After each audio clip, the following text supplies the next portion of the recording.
summary of kind of what we saw happening in the stock market for the past week. It's actually been a couple weeks since we had the last Yeah. show. And we feel very strongly that, the more you know about the market, the easier it is to, have a more successful retirement.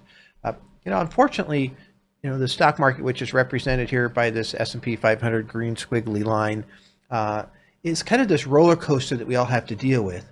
But over a long period of time, it has worked out to be a pretty good investment area, specifically to help people keep up with inflation. There's two main areas that my clients have had growth in: the real estate, specifically the home that they own, especially here, and in the stock market itself, with the growth that it's had. These are the things that help you keep up with inflation. And so the downside to the stock market is just this right here. Look at this roller coaster and this red line showing the trend for last year. And so why are we doing this, right? And so the more you understand about the market, I think the more comfortable you can be with the market and the more you can kind of stick with it, right? So that's what this is about. So if you go back here to the beginning of this chart, that was the very high point for the stock market, the S&P 500, at the very beginning of last year. And then we had this red line connecting these kind of highs that were happening, all of them lower, right? Yep. One of the classic definitions of primary trend is when the highs are lower, you're in a downward primary trend. And so what we're really looking for now is a reversal of that primary trend. We would like to see this reverse. So for the first time this year, we actually made a high that was higher than the high before that. And then just now, just the last couple of weeks, and actually today, we are setting a new high for the year, right? This is exactly what we want to see. We want to continue to see these highs come in at higher levels, right? Even in the midst of all this debt ceiling issues that we're dealing with right now, we are currently, right as we sit, really at the highs for the year, right? Yeah, which is kind of crazy because every other previous debt ceiling, we've been down, 20%, 10%, 5%. So we've always been down. But maybe it's when someone cries wolf, people are saying, oh, this is a buying opportunity. That's exactly right. I mean, we are seeing over time, and we've presented this a couple of times on the show due to questions about the debt ceiling, that if you go back and look at the arguments, there's been less and less drop, right? But this is pretty severe. We've had almost no drop whatsoever. And again, I think that people are using this as a chance to come in, and we're seeing tremendous motion in certain areas, and we'll talk about some of those areas here in a moment. But let's talk somewhat about the debt ceiling, because it is the biggest issue. It's kind of clouding all of the other things that are happening, both good and bad, and rightfully so. It's a really big deal. We're supposedly running out of money sometime between June 1st, which is next Thursday, I think, and the 10th, give or take. Quarterly payments come in June 15th. Yep. So that's a big cash flow into the Treasury. And so what's happening is, at least from what we've heard from Janet Yellen and the CBO, the Congressional Budget Office, basically just don't have enough money to get to the quarterly standpoint, right? We were originally told that we would have money likely until the middle of summer to, end of September. Yeah, there's speculation because so many counties in California got tax relief, then they got to delay their payments till October, that it's just causing a cash flow issue. Yeah, I mean, think about it. If you're here in California and you don't have to pay until October 16th, you're probably going to wait. Yep. It makes sense. But if they owe you, you probably already filed. You're taking So your money. you got your money. So that's a negative for the Treasury. And again, California, I think, is the 6th largest economy in the world. So an awful lot of the counties here were given emergency relief because of all the rain that we had and the flooding and such that came from that. So these are things that are kind of compounding the situation as far as that goes. So right now, they're in the middle of negotiations to try to figure out how to get a bill together that can pass both the House and the Senate to raise the debt ceiling. So just as a point of information, the debt ceiling is a mechanism where Congress allows the Treasury to borrow up to a certain level. 31 trillion is the number now, which we hit a while ago, back in February, and we've been using these extraordinary measures. But this debt ceiling concept was originally put into place back in 1917. Prior to 1917, Congress had to approve the issuance of every single tranche of Treasury bills, bonds, notes, etc. So obviously that became too cumbersome. So they said, okay, we'll just put a level. Treasury can issue whatever they want up to that level, and then they come back to us. And so that was fine. Worked out great until kind of the Tea Party movement in 2011. And that was the first time that they figured out that they could weaponize, the debt ceiling. And unfortunately, we still have it. Australia was the last country that had it, other than the U.S., and they got rid of it. We're still hanging in there on it. And there was some talk of trying to get rid of it before, several times, hasn't happened. So have to get the money approval to borrow at a higher level in order to pay the bills. There's still cash flow coming in. And I used this analogy before, like if you have $100 worth of expenses and you're making $75 a month, you're going to have to borrow $25 a month, right? And so you still have the $75 and you'd have to prioritize where you're going to spend that. And so there's been virtually no clarity on what that priority would be. What do they pay the Treasury interest? Do they pay Social Security? My vote is that they hold off on paying Congress, personally. I know that won't matter that much in the overall scheme of things, but it might matter to them. Yeah. Nonetheless, so there's some conversations that are happening there, behind the scenes. There's also some extraordinary measures above and beyond with the Federal Reserve being able to insert liquidity in the case of a default, where they would basically stop. Right now, they're letting bonds shed off of their balance sheet, what they call quantitative tightening. They would stop doing that potentially. These are conversations that they've had in the past with past debt ceiling issues. And then possibly even start buying treasuries to kind of create liquidity. And even if there's a debt ceiling resolution, the Fed may want to consider that, just because there might be an awful lot of liquidity needs that the Treasury has. So they try to issue so much in bonds all at once. If the Fed is actually selling bonds, that doesn't help. So having them stop that and or even purchase bonds to create some of that liquidity to get the Treasury kind of replenished with money so they can go forward. So we are seeing some issues with the bond market. Our current signals right now have actually changed. The signals for the stock market was yellow on the short term, or the fast motion. It's now green as of today. And so we were going to make some changes this morning, actually, based on the yellow, but the motion today is just so substantial. We decided to hang off, and it's turned to green now, so it's good. But the key thing really for us is that we're in the right places. I mean, we're in the QQQ, which is the NASDAQ 100. That's really going. We're in, the cybersecurity and cloud computing and self-driving vehicles and a lot of technology pieces that, have been very, very good, in my opinion, for the last couple of weeks here. So we're going to ride that here and see what happens, on Tuesday, Wednesday, and see how this plays out as far as that goes. Right now, the debt ceiling, negotiations. Oh, the last piece, I'll cover the bonds signals. Those are still the same. We have a red on the fast and a yellow on the slow. And again, the reason the bond market is reacting negatively is because of the fact that the Treasury is going to have to issue so much in bonds to catch up. So there's some concerns about that. Those concerns might be justified. They might not. Depends on what the Federal Reserve does in terms of providing liquidity. So we'll see how that plays out. But some time ago, we got quite conservative in the bond area, very short-term inflation protection securities and T-bills and those types of things, just to kind of insulate, the fluctuation that's happening in the bond market. And so back to the debt ceiling, the conversation right now is about putting some spending caps on what they call discretionary spending. And they're trying not to put too many criteria on that. They're going to let Congress kind of battle it out in the normal budgetary process, because the budget's due at the end of September anyway, with a couple caveats, right? They want to insulate a cap for veterans. For the military, I believe military, they're looking at a 3% increase.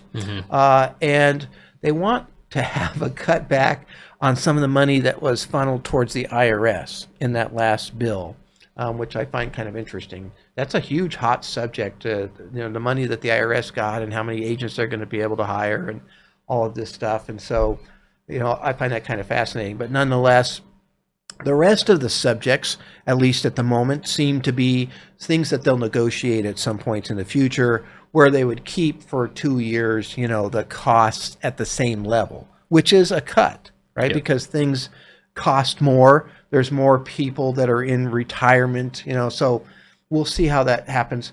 In the 2011 negotiations, that's what they ended up with, was caps on different categories. Some of those actually got ignored to a certain degree, actually, in the end. So we'll see how that plays out. That would be great, to be honest, if they can just come to some resolution, get this passed. So the thought process is that that resolution should happen, according to the news, today, tomorrow, and that Congress could be voting on it Tuesday or Wednesday. Yeah, Kevin McCarthy promised that everyone would have 72 hours to read it before their vote be held. So, and the nice thing about this debt ceiling agreement is they want to have it for 2 years. Yeah. Which is kind of nice when you don't have to worry about this for 2 years till the next presidency, essentially. Yeah, exactly. And so that because look at, if you think about what's happening here, they're only $70 billion apart, apparently, on essentially a $1 trillion plus budget. So they're fairly close together, and I keep hearing different things about that, but it seems to be good. The market's moving.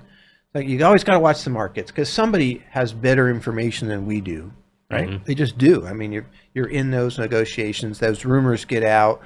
People know if it's getting close or not. And the fact that the market is going up a lot has somewhat to do with NVIDIA, which we'll look at here in a moment, but certainly, I think, also somewhat to do with what's happening with the debt ceiling. In the last two debt ceiling arguments in the end of 2021, the market started to move before the announcement was made that there was a deal cut. I very specifically remember that. And again, watch the price, right? When I talk about the price, and let's look at the S&P 500 here, this green squiggly line, make sure you understand, and this is a key educational point, the market knows kind of what's happening to a large degree. Once in a while, the market's surprised, but most of the times, the information that's in the market is kind of stuff that we don't always know. But if you watch the price, then you know. Yeah, there's been a saying lately, buy the rumor, sell the news. And so that it's kind of right now people are buying the rumor that there's a debt ceiling. Yeah, that they're going to have an agreement. So, we'll see how this plays out. There's always room for error here and different things that can happen. But, the market's excited about that. But there's another key piece of information that happened this week. And that had to do with, whoops, sorry. Oh, it's not changing on there. That had to do with, get it? Let's see. Go. Nope. Yeah. Let me try going back to here, and then back to here, where my projector's not changing, which is probably fine. We don't have to have the visual here too.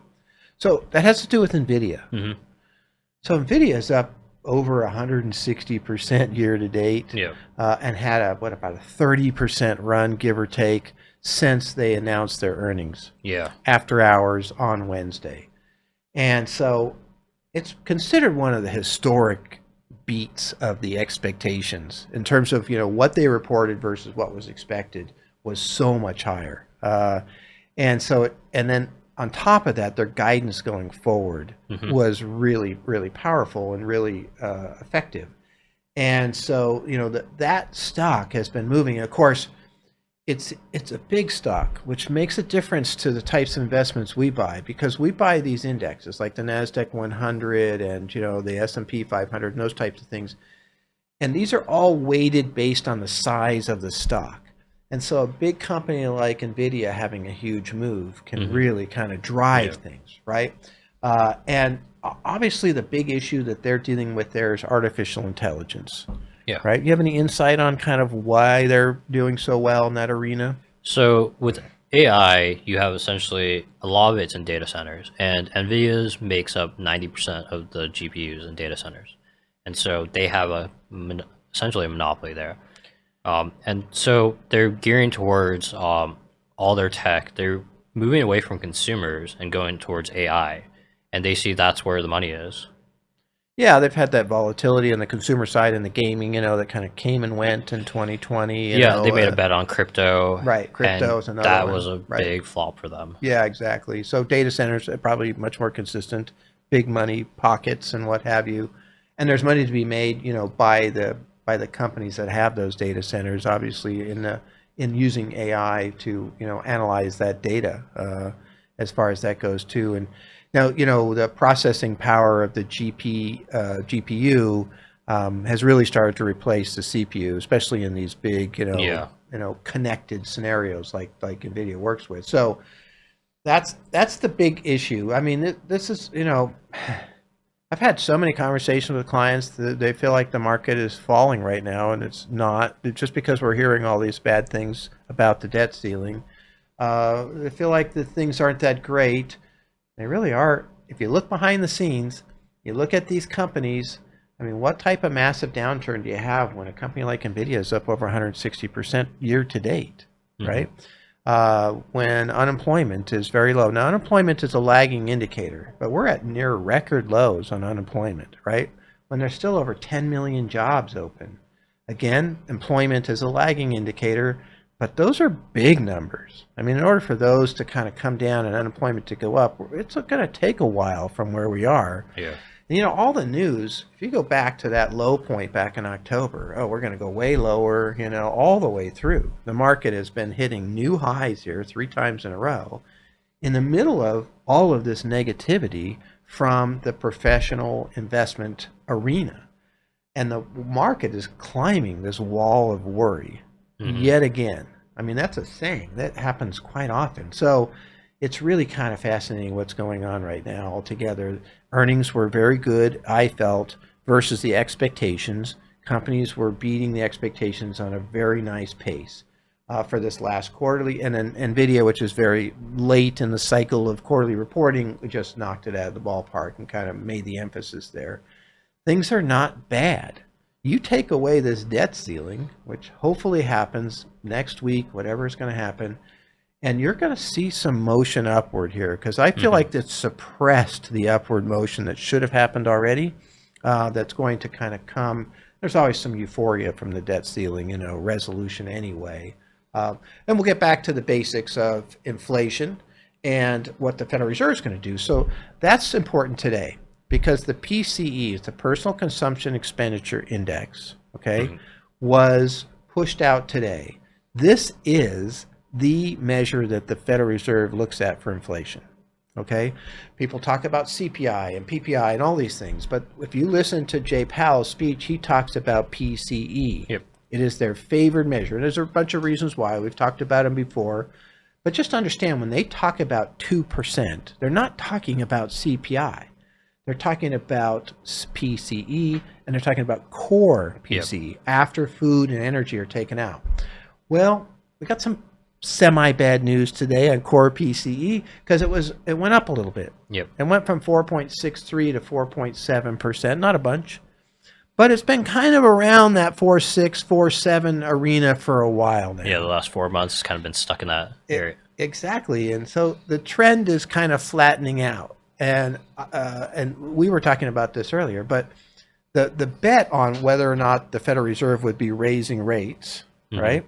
On you give them the numbers. So on May 10th, it was May 10th, it was 99% that they would just hold the rates. Yeah. And as of today, it is switched that 66% chance that they raise rates at the next meeting, and 33% they hold. That's right. And 33%. So you think about that, that's a big difference. Yeah. So I went from, we're not going to raise rates on the betting side of it, the futures market, to but more likely that we're going to raise rates again. And obviously it has to do with these numbers that are coming out. Inflation is a little sticky. It's hanging in there. It's not going up dramatically, but it's not coming down, and the trend of coming down has kind of slowed down. And again, PCE is a little bit more difficult to get down. It's got more service bases in it, and you were saying today that even the goods were up a bit more than expected. Yeah, and in March, goods were down negative 0.2, while this month it's 0.3, and service was kind of the same month to month. So it's the goods now were the one that kind of brought it up this time. Yeah, so let's think about this for just a second. Just I'll finish up on this thought process. So all the way through here, last 12 months, I'd say 9 out of 10 articles are talking about the great big recession that's coming, how much the stock market's going to drop, 5, 10, 15, 20% drop from here, how earnings are going to be affected, how all of these things are going to happen. And absolutely none of these have come true. And it was already supposed to be happening now. The gentleman that won the number one analyst award for last year said that this second quarter, which ends just in a few weeks here at the end of June, we would be back down about 20% from where we are now. That has not happened, right? And so I think one of the things that's happening is that when we look at the traditional measures, when you raise rates this much, we should be having a recession. The stock market should be lower than where it is. Yep. But this is an unusual scenario because we had a pandemic. And during that pandemic, the government did put out a lot of money. They lowered interest rates. So businesses and households refinanced at very low rates. They're healthier than they were prior to the pandemic because of that. And everybody got a chance now to go out and do things. And they're still coming out of the woodworks. I have clients that are still being conservative, but less so. And what that means is you're getting out to the restaurants, they're getting out to the airports, they're getting out to the hotels, and they're doing things. And I'm hearing a lot more of that from my clientele. And so what's happening is that the pent-up demand and the results from the pandemic are not in the data that we're looking at. Last time we had inflation in the 70s, no pandemic. Last time we had higher interest rate increases in the 70s and beyond, no pandemic. So the pandemic side is pushing the economy upward, and then the higher interest rates are pushing the economy and slowing things down. And we're going right down the middle. And if you look right here, I mean, I have a lot of weeks here we haven't moved that much. Yeah, it's kind of just ranging very tightly too. And actually, if you go back and follow that little dotted line all the way back, that's basically May of last year. We're at the same spot. And so those two forces are offsetting each other. I don't think that's being accounted for enough. And the debt ceiling is probably making us go sideways somewhat so here. We might be a little higher right now, obviously, without the debt ceiling. And maybe we'll make that up here if they do get a resolution. So things are not bad. Maybe they will get so, and we'll be watching for that. But if you look at the price of the stock market, it is telling you that, things are okay. And the stock market is a prediction mechanism. It is looking forward 3 to 18 months. And it is saying right now that things aren't going to be that terrible, right? Sometimes the market's off, but it's right more than it's wrong, and it's why it's the S&P 500 in the leading economic index. There's 10 pieces in there. And the S&P 500 is one of those 10 pieces that's considered one of the leading indicators of the economy. So look at that. It's not as bad as people are putting in these articles that we're all reading. And so, obviously negative sells. We try to point out some of the positive too. We're not, going to be Pollyannish here, but these things are not that bad. So that's what's happening so far. Good day today too, which is great.